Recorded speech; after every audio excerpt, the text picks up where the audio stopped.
ఇల్లు కట్టుకోలేని వాళ్ళు, స్థలం ఉన్నా కూడా ఇల్లు కట్టుకోలేని వాళ్ళు, ఇల్లు కొనుక్కోలేని వాళ్ళు, వంశపారంపర్యంగా ఇళ్ళు వచ్చినా సరే అవి నష్టపోయిన వాళ్ళు, సొంత ఇళ్ళు ఉన్నా సరే ఆ ఇంట్లో ఉండలేక అద్దె ఇంట్లో ఉంటున్న వాళ్ళు, వీళ్ళందరూ కూడా ప్రధానంగా భవన దోషం వల్ల ఈ సమస్యలు ఎదుర్కొంటూ ఉంటారు.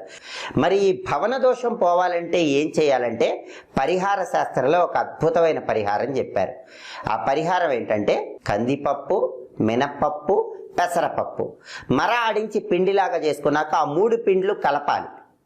కలిపిన తర్వాత ఆ పిండ్ల మిశ్రమంలో నీళ్లు కలిపి 11 చిన్న చిన్న ఉండల్లాగా తయారు చేసుకోవాలి. ఆ 11 చిన్న చిన్న ఉండల మీద బెల్లం ముక్కలు ఉంచాలి. అలా బెల్లం ముక్కలు ఉంచిన తర్వాత ఆ 11 చిన్న చిన్న ఉండలు బుధవారం పూట గోవుకి ఆహారంగా తినిపించాలి. ఇలా చేస్తే భవన దోషం అనేది తొలగిపోతుంది.